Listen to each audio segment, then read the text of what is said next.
All right, I will say good morning. Let's begin. So today's daf is Ayin Beis 72.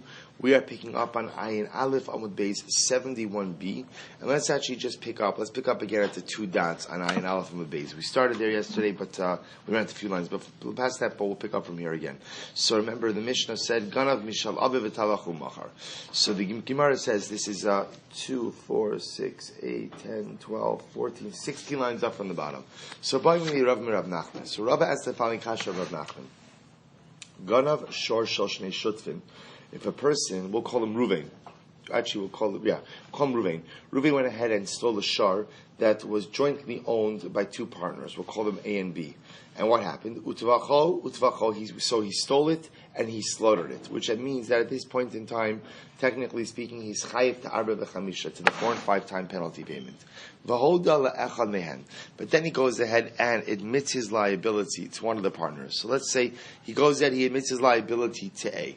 So what's that? So we'll remember again, at this point in time, we have a constant mode to b'kinas pater, that when you admit a penalty payment, you are exempt from that penalty payment, which means that the moment that he admits his liability to, let's keep a simple case. If the shar was owned by one person and he were to have stolen it and sold it and then admitted to his crime, the halacha would be that he would be exempt from the penalty payment.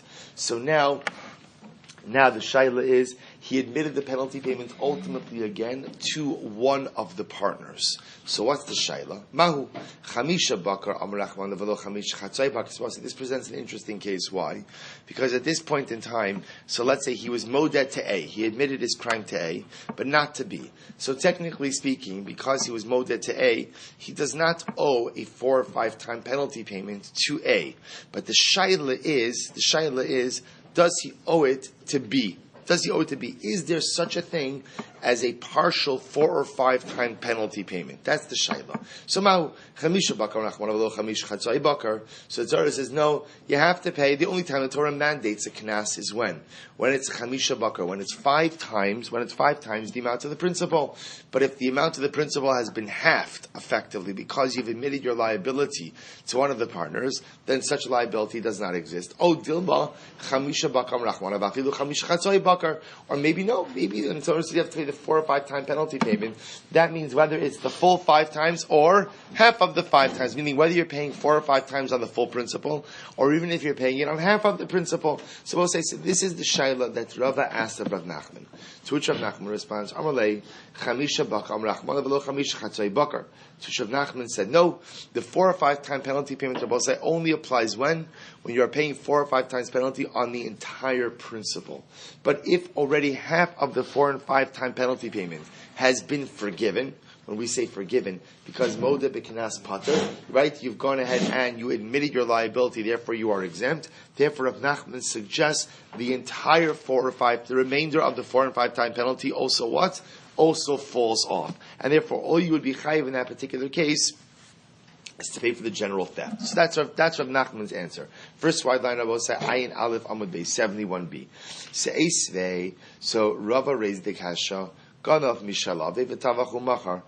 Now Rava raised the kasha from our Mishnah. What did our Mishnah say? Let's say a person steals from his father. So right, Reuven stole from his father. V'tavachu machar. So he stole from his father and he stole an animal, stole a shar, and he slaughtered it. Right? I'm sorry. Right, yeah, he slaughtered it and sold it. Stole, slaughtered, sold. V'achakach meis aviv. And then after the sale, the father died. So what's the halacha? Mishalim tashlumi arba v'chamisha. So the son has to pay a 4 or 5 time penalty payment. Okay, so it says the Gemara, well, let's understand. V'hahacha, kevan denes aviv, this is an amazing observation. So it says the Gemara, now that the father died, so that is the equivalent of what? That's the equivalent of the case of where the thief admitted his liability to one of the partners. They will say, now why is that the equivalent of the case? Watch how this works. When the father dies, well, so remember again, the case over here is where a son is stealing from his father. Let's assume for a moment that there are multiple sons in this picture. Father dies, what happens? Sons inherit the father. Which means that effectively what has occurred over here is what? When the father dies, the son goes ahead and acquires part of the portion, which effectively means that part of the 4 or 5 time penalty payment has what? Has been forgiven. Right? It has been forgiven because now the son owns that chelik. And yet, what does the Mishnah say? The Mishnah still says the son still has to pay the 4 and 5 times, even though what it really means is he's paying the 4 or 5 times less his portion of the 4 or 5 times to the surviving heirs. So what do we see from here? So apparently then we see from here that when you steal from someone, you steal from partners, and you admit your liability to one of them, you should still have to pay the remainder of the 4 or 5 time penalty payment to the surviving partner or to the other partner. To which the Gemara says, "V'katani mishalim." To V'katani mishalim tashlumi arba v'chamisha. So Amarle, to which Rav Nachman will respond, Hacham asking, I will say, what's the case over there? Kigon sha'amad aviv bedin. So we'll say, no. The case over there is where what? The son stole, sold, and slaughtered the animal of the father. The father took the son to Beis Din, and so therefore the matter was already brought to Beis Din. Beis Din imposed the liability upon the son, and then what? And then the father died. That's the case ultimately, again, where the son has to pay the 4 and 5 time penalty payment, because in that case, we'll say, what's happened over here? So the legal liability has already been established. Avalo amad bedin mai. But we'll say, let's say again, the son stole, sold, and slaughtered from the father. And what? The father died before it was brought to Beis Din. What would be the halacha? So we'll say, in that case, you would not pay the arba v'chamisha. Why would you not pay the case the arba v'chamisha? Because we'll also remember again, once the father dies, the son inherits at least one chelek. The part that he inherits, he forgives, so to speak, the 4 and 5 time liability for that particular portion. And therefore what? And therefore halacha l'maisa. And therefore, halacha l'maisa, again, you see from here, that's when part of the liability is forgiven. What happens? The whole thing is forgiven. Says the Yimar, if that's the case, adetani seifa, ganav mishal aviv, umeis, v'achar kach tavach umachar. So we'll say, the Gemara now is quoting from the next Mishnah. If that's the case, when the next Mishnah says the following, if a person went ahead and stole from his father, and then what happens? Umeis, the father died. So the act of theft occurred, then the father died. Then after the death of the father, the son goes ahead and sells it and slaughters it. So what's the halacha? Eino mishalem, or I should say slaughtered it and sold it. Eino mishalem tashlumi arba v'chamisha. In that case, I will say the son does not pay the 4 and 5 time penalty payment. It says the Gemara, v'niflog b'didei. Why do you have to introduce a different case? Why don't instead you just subdivide the first case? What was the first case? When is this so that the son is obligated on the 4 and 5 time penalty payment? Kisha'amad b'din. Both say that's only ultimately again when the father brought the son to Beis Din. Avalo amad b'din. But if the father did not yet bring the son to Beis Din, then the son is not obligated to pay arba v'chamisha. In other words, you don't have to introduce a new case of where the father dies before the sale and slaughtering. Just keep the case the same. Namely, son stole the object, slaughtered it and sold it. If the father brought him to Beis Din, then what? He has to pay arba v'chamisha, even if the father subsequently dies. Masha'in kain, if the father did not bring him to Beis Din and the father dies, he will not have to pay arba v'chamisha. Amalei hachanami, this is true, but ID dinasiv reisha gana mishal aviv v'tavach umachar v'achar kach meis aviv. But since the first case in the Mishnah framed the case as a case of where the son stole from the father, slaughtered and sold it, and then the father died. Therefore, again, Nasiv Seifa, the end of the Mishnah reads the following: Nami Gana Misha Aviv Umeis Aviv. The case of the Seifa, therefore, wanted to be a similar case of where he stole from the father died, and then Tvicha Umechira took place. So fine, so we'll say, so this is Rav Nachman, therefore saying Rav Nachman's Shita, therefore is what? That Lamaise, if you go ahead and you admit liability for Arba V'chamisha to one of the partners, so once ultimately again, once he's absolved of his liability to one of the partners, then what? He's absolved of the total liability for the 4 and 5 time penalty payment. So the Rav Nachman said that in the evening. In the morning, L'tzafra, Amar le chamisha bakar Nachmana vafilu chamisha chatzai bakar. So I'll say the next morning, Rav Nachman comes to the base medrash and he says, I've changed my mind. Changed my mind. The halacha is there is partial liability for arba v'chamisha. Therefore, again, what does it mean? Say if I steal an animal that belongs to partners and I go ahead and I sell it, I slaughter it and I sell it, and I admit my liability to one of the partners, I am still chayiv the 4 and 5 time penalty payment for the percentage ownership of the other partner. So amri lecha ba'arta. So I'm sorry. Nachman said, why didn't I say this yesterday evening? Abos top of Ayin Beis Amud Aleph. De lo achli bisra de Tura. So Rav Nachman said, the truth is, last night, I wasn't able to give a fully formed opinion. Why? Because I didn't get to eat meat.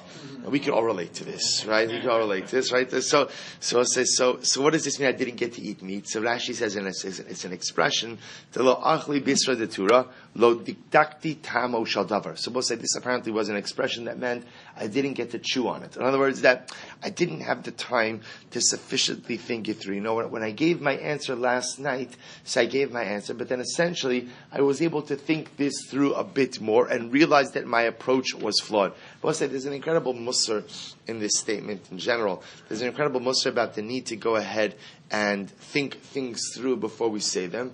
And I will say there's an even bigger musar of being able to have the strength to say I was incorrect, right? Or to say that, you know what I said the first time wasn't the right approach. I thought about this a little bit more. I went back and I chewed on it a little bit more and I've come to this conclusion. Incredible idea. If Rav Nachman could do it, certainly we could do it. So if that's the case, now that Rav Nachman essentially is saying that Lamais, again, there is partial liability for Arba v'chamisha. So what is the difference between, both say, what the Gemara is calling the Reisha is the Gemara is calling our Mishnah, Seifa is the next Mishnah. So what is the chilik between those two Mishnahs? Now look at Rashi for just a moment.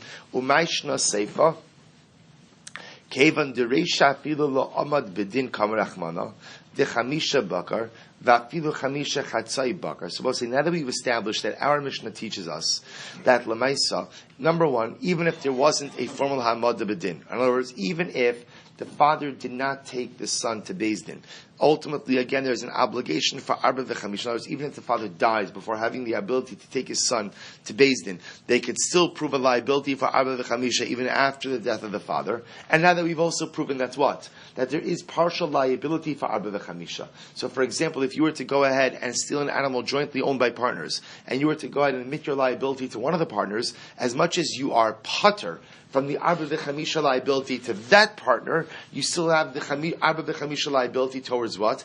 Towards the other partner. Now that we've established that, so asks Rashi, he says, Seifa, so we'll say ultimately, again, therefore, in the second Mishnah, which we'll learn in 2 days from now, in the second Mishnah, so why is it that if the father dies, and only after the death of the father, the Tvicha and Mechira, the slaughter and sale takes place, why should I not have to pay my brothers, the brothers of the thief, their share of the Arba v'chamisha? Amarle, Reisha Karina Be Utvacho, Kula B'Yisura. So listen to this. So remember, the pasuk, we spoke about this a little bit yesterday. The pasuk says, Utivacho. When you speak about the stolen animal, it shall be slaughtered. You slaughter it. So the Gemara understands that when are you liable for slaughtering a stolen animal? That's when it's Kulo B'Yisura. That's only when the entire act of slaughter occurred in a total act of Isser. Now we'll say, now what does it mean a total act of Isser? So we'll say that would be a case, when is it total act of Isser versus not a total act of Isser? So watch this. If the son steals the animal from the father and slaughters it while the father is still alive, so that's called Rabosai, an act of tvicha, an act of slaughtering that took place in a complete state of Isser. Why is it a complete state of Isser? Because Lamaisa, at the time that I slaughtered it, what happened? The father was alive. If the father was alive, he was the owner of it, and therefore the act of slaughtering, by definition, is an act of complete Isser. Masha'in came. If I slaughter the animal after the death of the father, then Rabosai, is that a complete act of Isser? No. Why? Because technically speaking, I am a partial owner of that animal because I've been Yorish. I've inherited a chilik of that animal. So therefore, the Gemara suggests defining it's an incredible yisod. We'll develop this more in the next Mishnah. But essentially, what the Gemara is saying is like this: when the Torah prescribes the 4 and 5 time liability for the illegal slaughter and sale of an animal, you're only chayiv arba v'chamisha if that slaughter was absolutely, totally, 100% illegal. But if there was part of that slaughter that was quote unquote legal, then lemaisa there's no liability for arba v'chamisha. Therefore, again, in our Mishnah, where the father is alive at the time of the slaughter, that is a total illegal act of slaughter, and that's going to be chayiv arba v'chamisha. Masha'inkein, we'll see the next Mishnah, which talks about a case where I will say, what? I stole the animal while the father was alive, but I didn't slaughter it until the father died. So, in that case, already by the father died, remember, this is the son stealing it. Son's a partial owner. If the son's a partial owner, there is no liability ultimately for arba v'chamisha. Fine. So says the Gemara. So we'll say, just you should know, the way we paskin halacha l'maisa in this case, the Shulchan Aruch says, the Rambam says, this is in Hilchos Gneva, Perek Gima Halacha Yud. Hagonev Shor Shal Shnei Shutzvin. If you stole an ox that belonged to 2 partners, Utvacho Macharo, and you went ahead and you slaughtered it or you sold it, Vahovda Bebezdin Le'echa Mehen, and you were Moden Bezdin, you admitted your liability to one of the partners, V'kafar Ba'echa, but I will say, I still remain steadfast in denying the claim to the other, V'achar Kach Bo Eidim Shagana V'tavacho Machar, so I will say, so again, remember the way this case plays out is, I steal from Reuven and Shimon. I go over to Reuven and say, Reuven, I'm really sorry for stealing your shor. But I do not admit liability ultimately again to Shimon. I will say, now this sounds strange because it's a jointly owned shor. So it'd have to be a situation where the ownership of the shor is not clear either.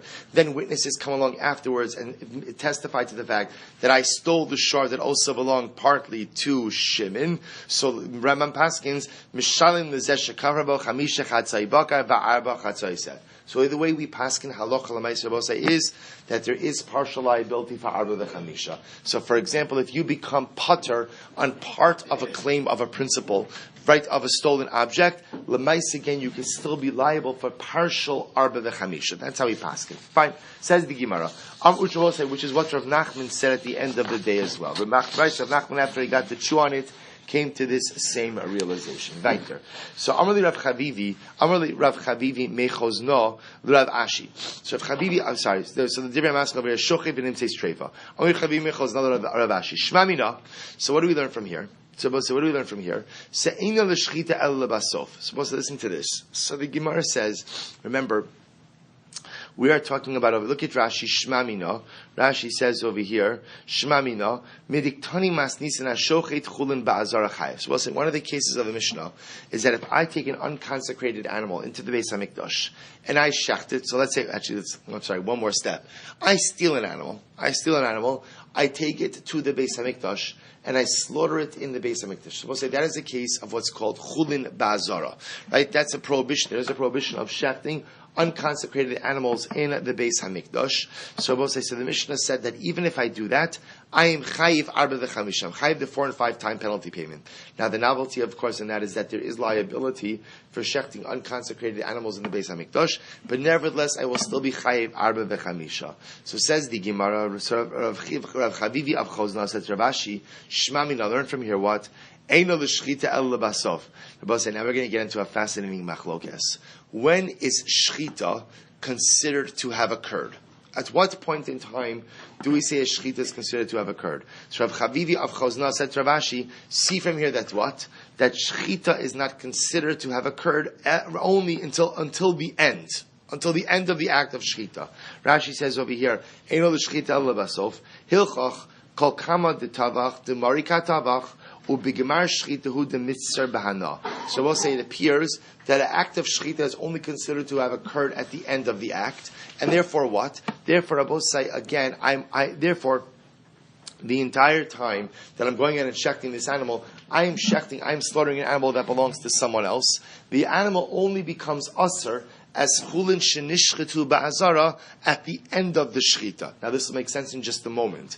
Di'i yeshna l'shchita mitchila v'atzof, because the possibility is no. See, what we're going to see right now is that there's a fundamental dispute as to how to understand when does an act of shchita occur. Do we say shchita occurs at the end of the act, or that shchita is a continuous act that starts from the first incision and ends at the end? So says the Gemara over here, because if you say that shchita is a continuous process, that the act of shchita begins from the beginning and concludes at the end, if that's the case, I will say, then what? Kevan d'shachat be'parta asra. So we'll say, here's the problem. If you say the act of shchita begins literally at the first cut of the animal, then what happens? As soon as you begin to make a nick in the neck of that animal, what happens, we'll say? That animal becomes asr as chulin ba'azara. Once it becomes asr as chulin ba'azara, then what? It becomes asr ba'ana. Once it becomes asr ba'ana, it is removed ultimately again from the domain of the owner. Once it's removed from the domain of the owner, then what?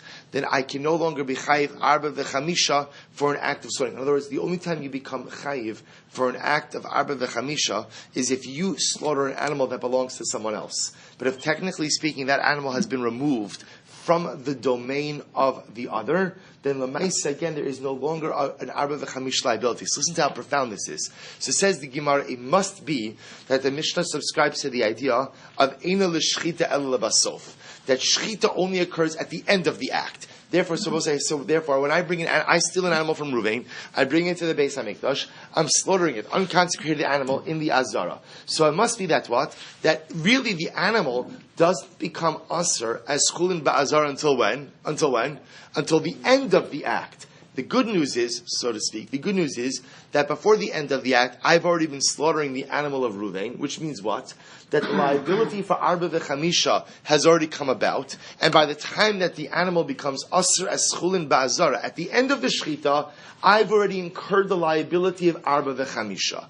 Because if you say that yeshna l'shchita mitchila v'atzof, that shchita is an act that begins from the beginning, from the first cut, and extends all the way through, meaning that that's called shchita, then here's the problem. Then the moment I begin to shech that animal, what is that animal considered? What does it become?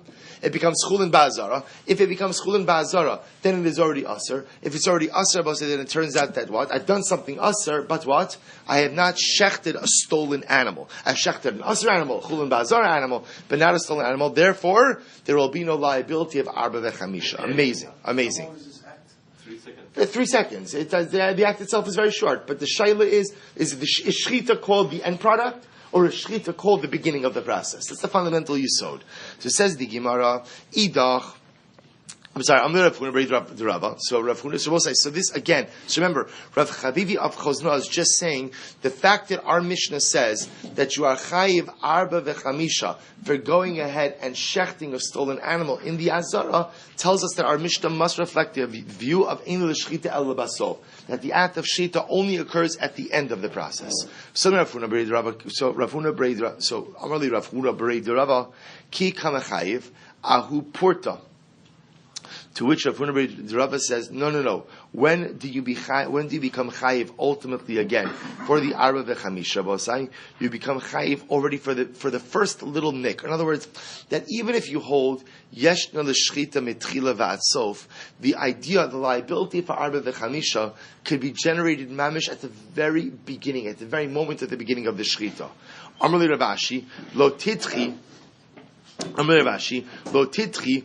Utavacho kulo ba'inon veleka. So we'll say, so Rav Ashi says, but come on, you can't give that answer. Why? Because what did we just establish in the previous Gemara? So we'll say, lo titchi means, Rav Huna, don't try to go ahead and set aside the kasha by giving a half an answer. Because remember, what did we just establish for Rabosai? The word utivacho teaches us that what? That in order to be liable for arba v'chamisha, the act of slaughter must happen when? Or must happen how? Must happen in a complete state of isser. In other words, we said before, that's why, remember we gave this answer before, that's why if I go ahead, if Reuben goes in and steals the animal from his father, And what happens? The father dies before Tvicho Mechira. Reuven is not going to be Chayiv Arba V'Chamisha. Why? Because even though he subsequently slaughters it and sells it, the slaughter, has to take place in a complete state of Isser. So over here also, in order to be liable for Arba V'Chamisha, the entire slaughter must take place in a complete act of Isser. Therefore, even if you want to tell me that at the time that he begins the slaughter, it's okay, but Lamaisa, as the slaughter goes on, by definition, that animal becomes Chulin Ba'azara. The moment it becomes Chulin Ba'azar, then what? It's no longer considered to be a stolen animal, it's an Asr animal. If that's the case, how could there be Ir Arba V'Chamisha? Elakasha. Rather, I will say, this is a good question. In other words, how do we have this case of Chulin Shenishchetu Ba'azara that ultimately, again, generates Arba V'Chamisha? Now again, remember, the one way you could set it up is the following. If you hold, Eino l'shchita el lebasot, if you hold that the act of shchita really only occurs at the end, then you could set up this case. Why? I bring a stolen animal into the Beis HaMikdash and I begin to slaughter it. And here's the problem. So we thought the way it should work is, as long as you say that shchita is not until the end, so lemaisa, again, I shecht it, and the entire time that I shecht it, ultimately again, I'm shechting a stolen animal. That generates an obligation of Arba V'Chamisha, and it's only at the end of that shechita that the animal becomes Chulin Ba'azar, becomes Aser. So far we thought that works. The problem the Gemara says is, well, does it really work? Because at the end of the day, Utavacho means that in order to become Chayif Arba V'Chamisha, what has to happen? The entire act of slaughter, from beginning to end, has to take place under certain circumstances, under Isser circumstances. But if you're telling me that the animal becomes Asr as Chulin Ba'azar even at the end of the Shechita, does that not preclude the possibility for Arba V'Chamisha, for devolving upon the animal? Miktsas simanim b'chutz v'gamar mivivdim. What's an interesting case? Now, what's the case over here? What's the case is where I shechted the animal. I started with the animal outside the Beis HaMikdash, and I shechted what we call miktsas simanim. Both say that miktsas simanim really means the majority of the two simanim. Remember again, to shecht an animal, you have to shecht. We shecht the kana and the veshet, which is the esophagus and the windpipe. And the halacha is that you have to shecht the majority of those two simanim, and then the animal is kosher. That's the way it works. So says the Gemara like this. What's the case here? The case over here is where I had the animal outside of the Beis HaMikdash. I shechted the majority of the kana and the veshet. The majority, ultimately, again, of the windpipe and the esophagus. I shecht the majority of them outside of the Beis HaMikdash. Now, we'll say, now what's the chav? If I shecht the majority of them outside of the Beis HaMikdash, then what does that do? Right? Remember, then shechting the majority of the siman. Remember, for shechita purposes, you don't have to shecht the entire, both of the siman. You just have to shecht the majority. So I've done a bona fide act of shechita outside of the Beis HaMikdash, and then what? I bring in the animal and I finish it up inside the Beis HaMikdash. So normally what happens in shechita is, even though you only have to shecht the majority of the two simanim, at the end of the day, what normally happens with shechita is you have to go ahead and we normally end up shechting the whole thing. So the case over here is I shechted the majority of the two simanim, which is a bona fide kosher shechita outside of the Beis HaMikdash. Therefore, what's happened outside of the Beis HaMikdash? What's happened outside? Right? Arba V'Chamisha. Arba V'Chamisha. Good shechita, Arba V'Chamisha, but now I've brought it into the Beis HaMikdash. And also remember, any act of slaughter inside the Beis HaMikdash will create a Chulin Ba'azara circumstance. V'gamam b'bifnim. So we'll say, so far that's the answer we're giving, and that's how, again, I can, so to speak, have my cake and eat it too. Right? It doesn't matter who would do it. Remember, it never matters who would do it. It matters just, do you remember? Right outside. Remember again, this doesn't have to be a 500-pound animal.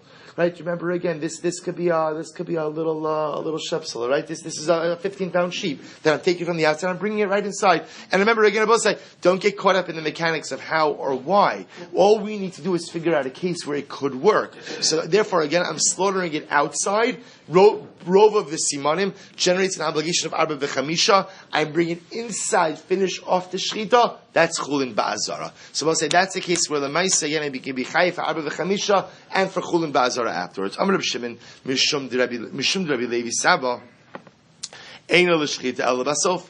So Reb Shimon saying of Levi Sava that shchita is only considered to have occurred at the end. Rabbi say shchita is not a continuous process that begins from the first cut and extends until the completion. Rather, shchita is a process that is considered to have occurred at the end. Rabbi Yochanan Amar yesh l'shchita mitchila. So you should see this. By the way, we'll deal with this. We'll deal with this ultimately in Maseches Chulin. And this machlokes, by the way, has actually many fascinating ramifications. So Gemara is quoting it. Rabbi Yochanan says no. Yesh l'shchita mitchila v'atzov. Rabbi Yochanan says no. Shchita is a continuous process that begins from the first cut and extends all the way till the end. Omer Chavivi michozna Ravashi. Shev Chavivi michozna said Ravashi. Leima kasav Rabbi Yochanan. Chulin shnishchetu bazar lav doraisa. So we'll say you have to say. So we'll say here's the problem. Here's the problem. The case that we just set up, which is where what? I'm shechting the animal outside of the Beis HaMikdash, the majority of the 2 simanim, and then I'm bringing it inside of the Beis HaMikdash to complete the shechita. So therefore, the Gemara is setting it up as a case where you can be chayiv arba v'chamisha, and also chayiv because of chulin shnishchetu ba'azara. That only works if what? If you hold, yesh eina l'shchita ela basof, right? But if you hold yesh no l'shchita mitchila v'atsof, then the problem ultimately is then what Rabbi say. Then there'll be an issue of simultaneity between the chulin shnishchetu ba'azara and the arba v'chamisha. So let me say it differently. Let me say it clear. If you yesh l'shchita mitchila v'atsof, then what ends up happening, Rabbi say, is shchita is one continuous act. If shchita is one continuous act, then we're back exactly where we started, which is that even if you shech the majority of the simanim on the outside, if you complete it on the inside, that is one continuous act of shechita. If that's one continuous act of shechita, then Rabbi said, then the problem is, once the animal becomes chulin ba'azara, then by definition that bumps it out of the parish of Arba v'chamisha. Rather, it must be that Rabbi Yochanan, who holds yeshna l'shechita mitchila v'atzof, must hold that the isser of chulin ba'azara is not d'oraisa. And that's why I can have a case of, so to speak, partial simultaneous liability. That's why I can have a case where I shech the majority of the 2 simanim outside, finish it up inside, and I'm still going to be chayiv arba v'chamisha. So Rabbi Yochanan, leimakas Rabbi Yochanan, chulin shnishchetu ba'azar lav d'oraisa. Amad beis, di'isakadaytcha d'oraisa, because if you hold that chulin shnishchetu ba'azar is d'oraisa, mishchi shachit le porta asra, when you begin to shecht it a little bit, it's going to be aser as chulin ba'azara. The idach lav demari katavach, and the rest of it ultimately again is not considered to be the ownership of the owner, and therefore given the arba v'chamisha. Look at Rashi just in a moment. Di sagadayt chadoraisa heichi mitayis Rabbi Yochanan lemasnisin habeporta kamisrala. See, Rabbi said the issue is over here. If you hold yeshton l'shchita mitchila v'atzof, watch this combination. If you hold yeshton l'shchita mitchila v'atzof, if you hold that shchita is a continuous process, so therefore Rabbi said the process begins and ends, but it's one continuous process that is linked together. Every part of the process is linked with the other. And if you hold what? That chulin shnishchetu ba'azara is going to be aser. So Rabbi say, watch this. Even if you go ahead and you shech the majority of the 2 simanim outside, and you bring that animal and you shech the rest of it inside, those 2 acts are connected. Which means that when you go ahead and you do a little bit of shechita on the inside of the Beis HaMikdash, what happens? That animal becomes asras chulin ba'azara, which then what? Which then precludes the possibility of arba v'chamisha. So therefore it must be that Rabbi Yochanan, who holds yeshton l'shechita mitchila v'atzof, who holds that the process of shechita is a continuous one, must hold that chulin ba'azara is only aser midirabanan. And therefore, in a case where you go ahead and you shech the majority of the 2 simanim on the outside, and you bring that animal inside, yes, there is an iser dirabanan, but that iser dirabanan will not trump arba v'chamisha. So the Gemara says, because the Isagadai, let's just read that again. The Isagadai Chadaraisa, if you hold the Isra of Chulin Shnishchetu Ba'azara, it's going to be an Isra B'daraisa. Michi Shachet Le Porta, when you shecht a little bit of the animal in the Beis HaMikdash Shavosai, even if what? Even if it's the last part of the Shechita inside, Asura, therefore again it becomes Asur, and Idach Lav Demarei Katavach, and I will say therefore what? Anything else that you're shechting is no longer what? Is no longer considered to be the portion of the owner. To which the Gemara answers, no. What Rabbi Yochanan would say that you're chayiv for is even just a little bit of the shchita. What does that refer to? Take a look at Rashi. Who porta mechayiv dechihechi da v'shchita le'inyan chulin ba'azara b'tchilasa havenami tvicha le'inyan tashlumin. So we'll say no. Even according to Rabbi Yochanan, even if you're yesh l'shchita mitchila v'atsof, the little bit of the beginning of the shchita could itself what? Could itself go ahead and aser? Could itself the same little bit of shchita that already begins the process of chulin shenishchatu ba'azara, that same little bit of shchita could also go ahead and generate liability for arba v'chamisha. Amar Ravashi lo titchei. So Ravashi says, how can you give such an answer like that? U'tivacho kulan ba'inon v'leka. So we'll say, according to Ravashi, so Ravashi says, how can you go ahead and give such an answer? How can you be docha with such a simple answer like that? After all, we said you need what? Utvacho. Tvacho means what we're both saying. That in order to ever be liable for arba v'chamisha, the entire act of slaughter has to take place in a state of isser. Therefore, the Gemara says, Amrav Gamliel Shei Rava ki kamechayiv ki gon sheshachat miktzas simanim b'chutz. Oh, Rabbi said this is amazing. So it turns out the Gemara gives the same answer for Rabbi Yochanan as we gave for the other answers. Rabbi said, listen to this.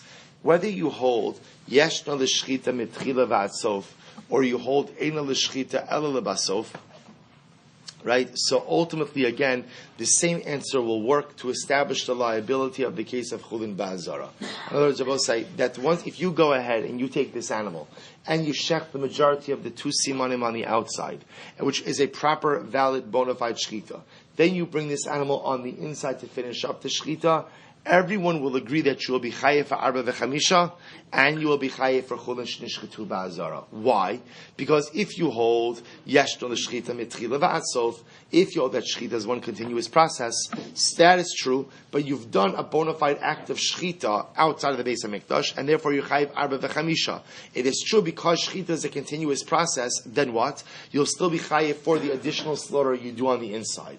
And if you hold eina l'shchita el lebasof, that shchita is only considered to be a bona fide act at the end, so still, I've done a bona fide act of shchita outside the Beis HaMikdash by shechting the majority of the two simanim, and then again, therefore I'm chayev arba v'chamisha, and the act of the subsequent shchita inside the Beis HaMikdash will make me liable ultimately again for chulin ba'azara. So we'll say, therefore it turns out that the same case works for both shitos, but the machlokes is still one and the same. Meaning the machlokes at the end of the day is still whether or not yeshna l'shchita mitchila v'atsof or ein l'shchita l'basof. That machlokes stands. We're not resolving that here. We're just pointing out, according to both of those opinions, one case works to satisfy the criteria of the Mishnah. I'm shechting the animal outside of the Beis HaMikdash, the majority of both simanim. Therefore, I incur liability of what? Arba v'chamisha. I've done a bona fide act of slaughter on a stolen animal. Then I bring in the animal to the Beis HaMikdash for the remainder of the slaughter. I will be chayiv ultimately again for chulin ba'azara. Says the Mishnah.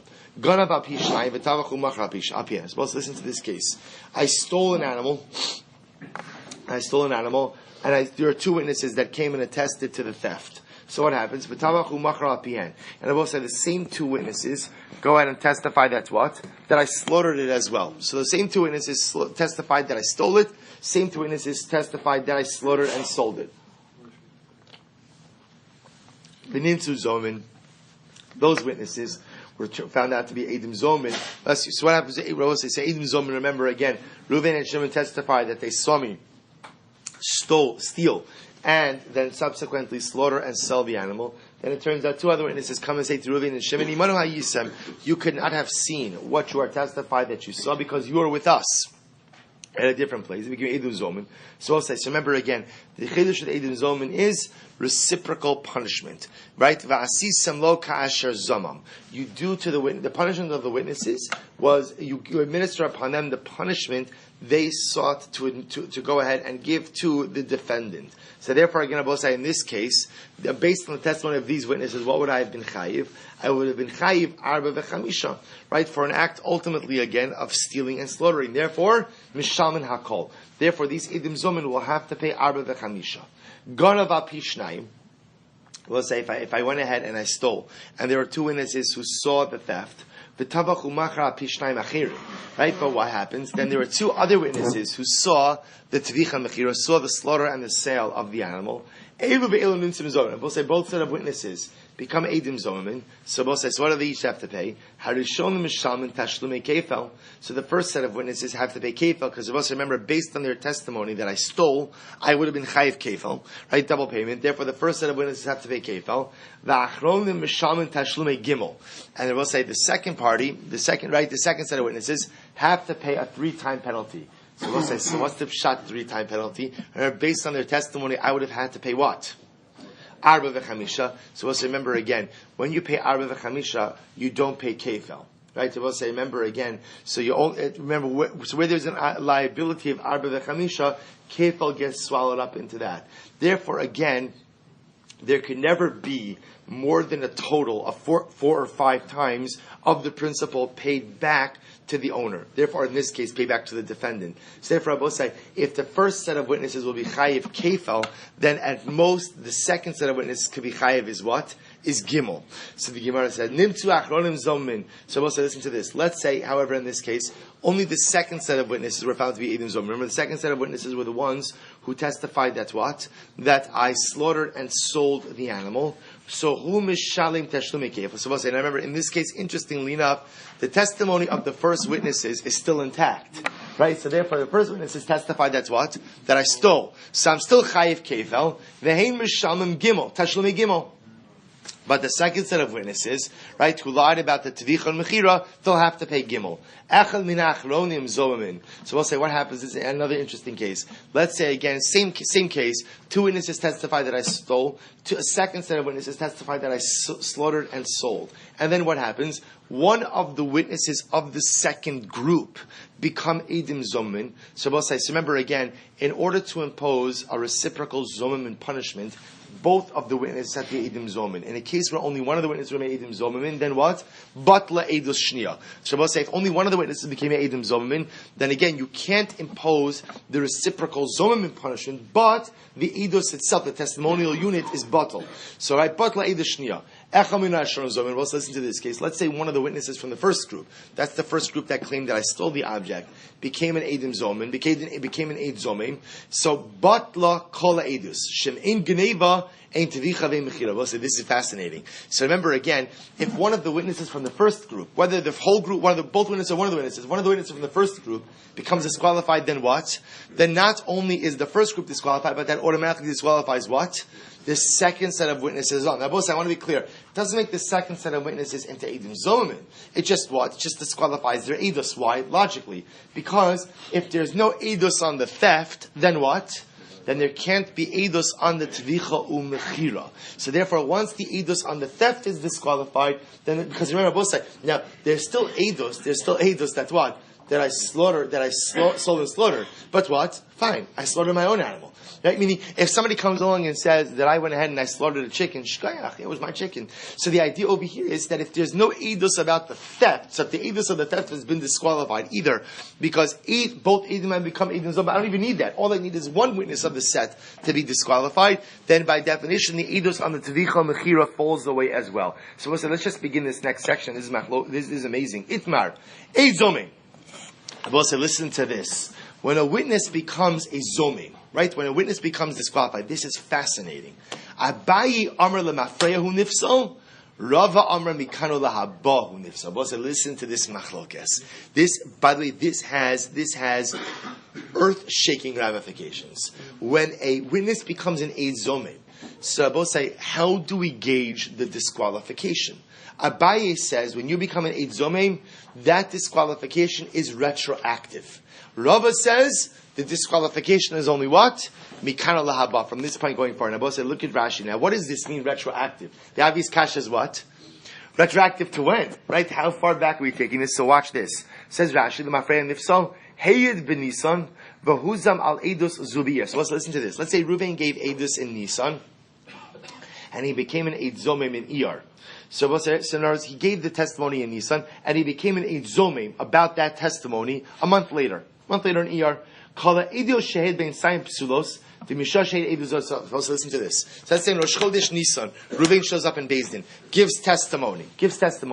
Then what happens in ER? Witnesses come along and say, you could have never given that testimony in Nisan. You were with us. He becomes an Eid Zomim.